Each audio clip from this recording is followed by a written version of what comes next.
Well, it is the early 2000s, and I'm living in Joshua Tree. And I've just moved into a new house with my then wife, Katie Shaw. And we've got a back building that's a studio building. So I'm really excited. I move into the studio, I got setting it all up. And I hang up, as I do in every studio I've put together, I hang up a copy of Paul McCartney's Ram, because that album means a lot to me from childhood. My sisters used to babysit me to it. You know, it just kind of seeps into the brain, right, from the early 70s. I head into Los Angeles to go to the Grammys because at that time I'm a songwriter for EMI. I'm like on the roster or whatever, and but living out in Joshua Tree. So I head into town. It's the Grammys. I have passes to go to the EMI Grammy party. So I go in the party, which is already bizarre because it's on the Paramount lot. It's a New York City street set in Los Angeles. So, but you're on the streets of New York. You know, you're on a lot that we've all seen in movies and films and TV shows. And there's a lot of famous people around. Dr. John's there. The famous blogger Lefsetz, Bob. I'm talking to Bob Lefsetz at the time. And Shyla Morrow is there with me, and she says, Paul McCartney's here. And I turn around, and he didn't take the red carpet in or anything. I turn around, and I can see him through the crowd.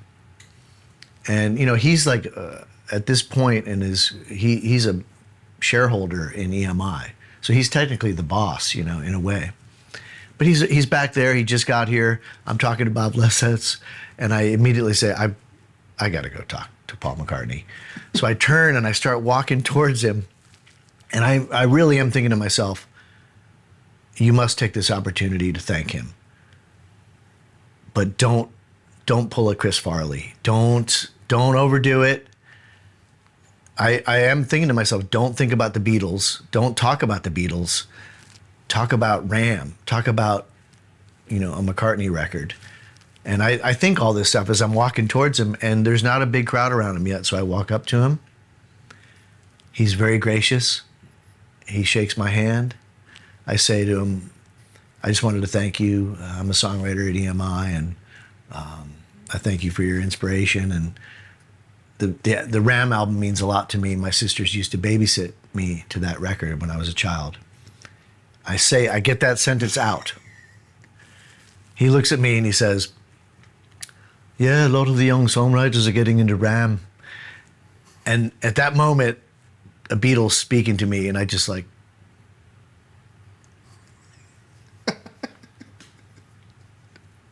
yeah, that, you know, he must get that all the time, right? All of a sudden, I'm talking to, yeah, so I froze. And I don't get starstruck. I don't feel like I get starstruck, but when he spoke back to me, I froze.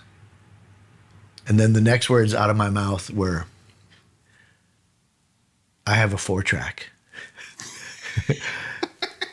Which all my musician friends love to hear this. Those are the first words out of my mouth back to him, was that I have a 4-track.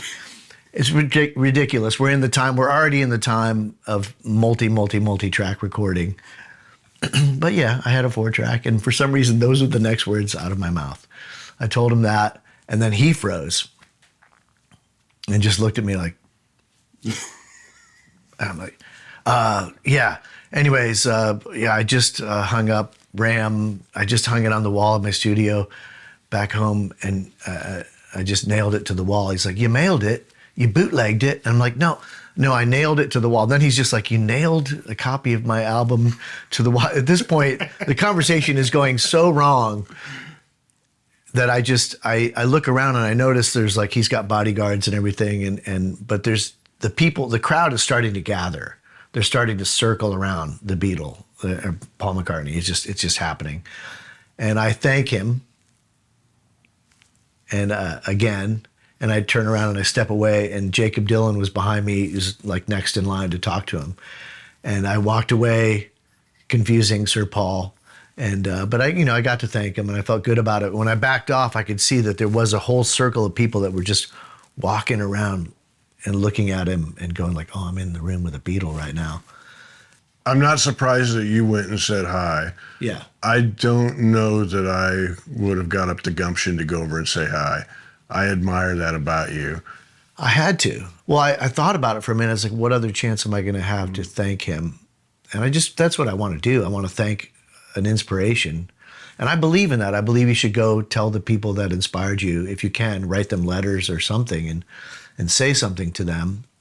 And in this case, he was a boss at EMI. I was an EMI songwriter. I had an in with him, right? And I really did think, don't make a fool of yourself. And then I completely made a fool of myself, telling him that I had a 4-track, because, you know, all Beatles albums up to the White Album were made on 4-track. Like that.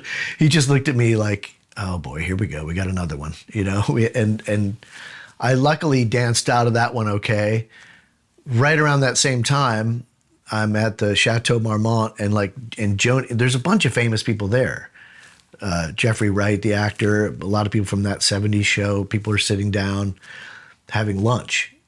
And Joni Mitchell comes in and sits down like 15 feet directly in front of me while I'm eating lunch. And I can't eat. Again, I'm like, what's going on with me? I'm not starstruck. Like this is, but it's Joni Mitchell, and her influence on me is a lot greater than I've really ever talked about. You know, just the album Blue in high school, and it really affected me. So just seeing her there prevented me from eating.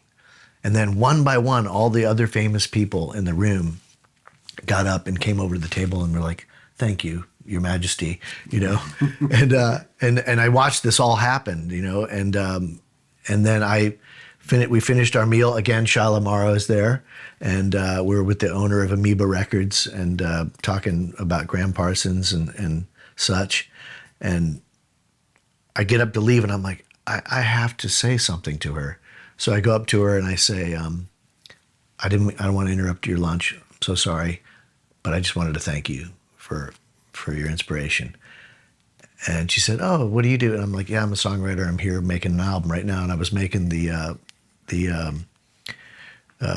Break Your Mother's Heart album with Jim Keltner on drums. And it was a really good time. I was having a good session.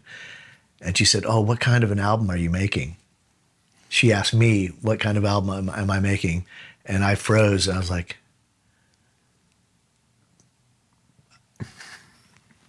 and she answered for me. She said, intimate? An intimate album? I was like, yeah, it's going to be intimate. And I was like, thank you. And I stepped away. That was just like a minute of time.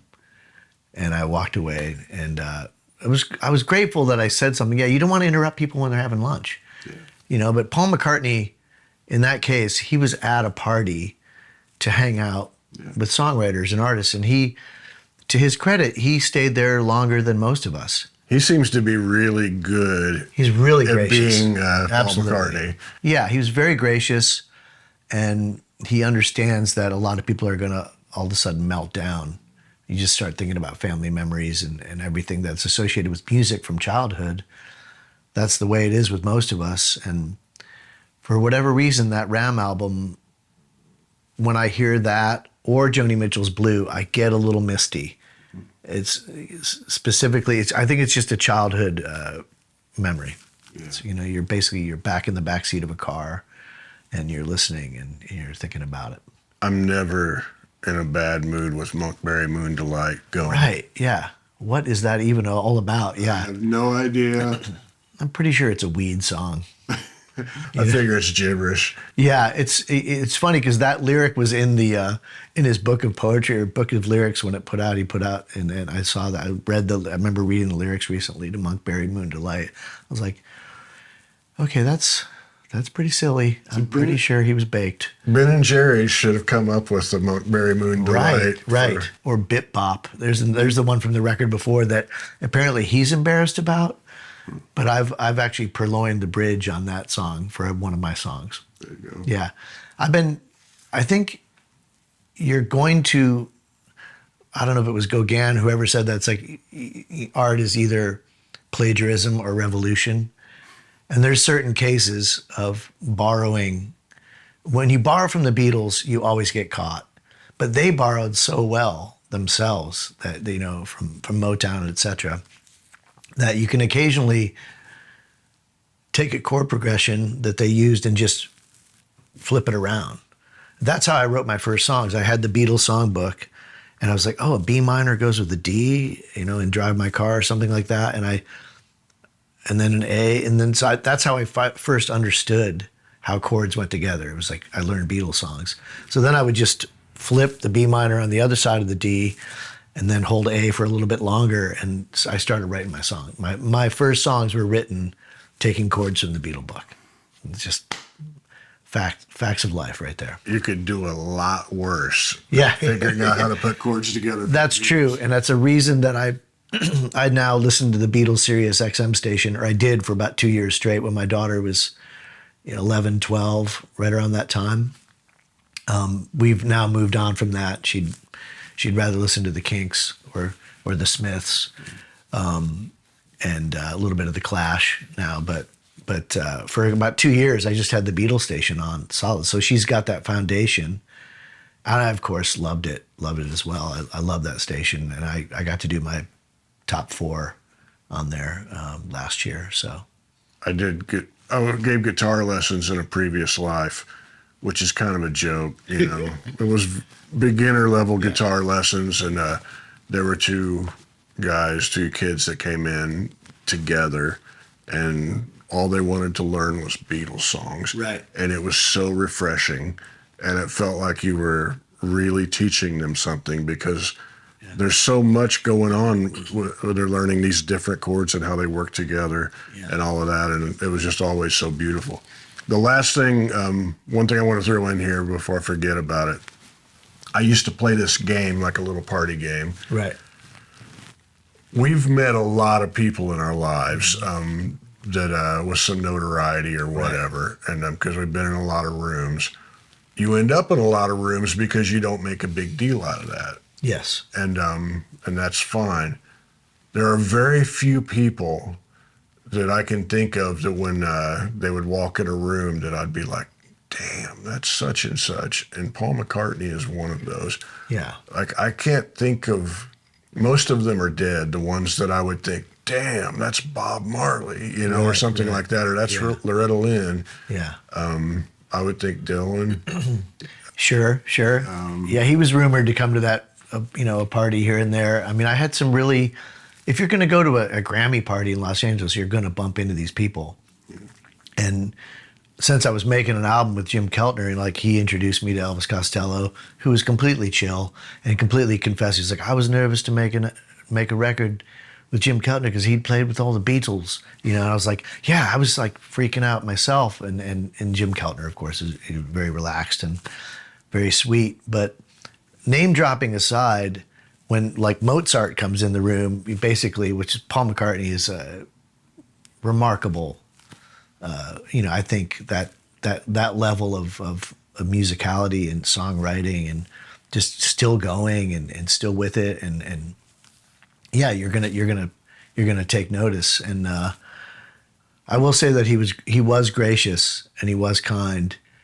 And then later after that night, it changed the way that I would approach someone that I admired. Probably just calm down. They're human beings. It's okay.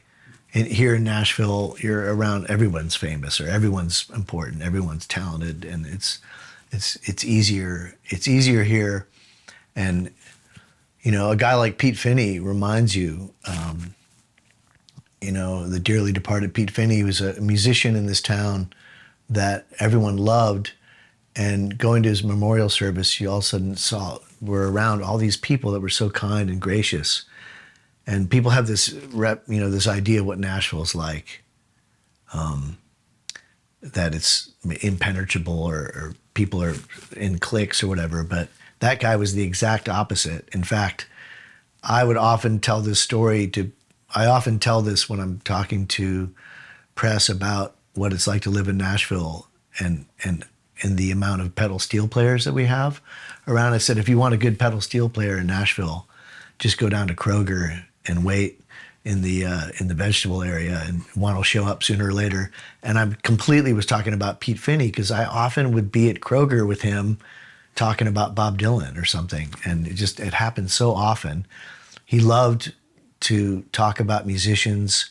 He loved to talk about the session musicians in the Nashville Cats, and that exhibit that he put together, that he curated, was so important for geeks like ourselves that just love to find out, what albums such and such played on and what they did, and it was just really a beautiful connection that he gave us. Yeah, beautiful cat, man, and he always was a huge fan of music. Where he would be out if he wasn't at his own gig or on the road, he would be out at somebody else's gig in town. Yeah, he was at D's all the time. All the time. Yeah.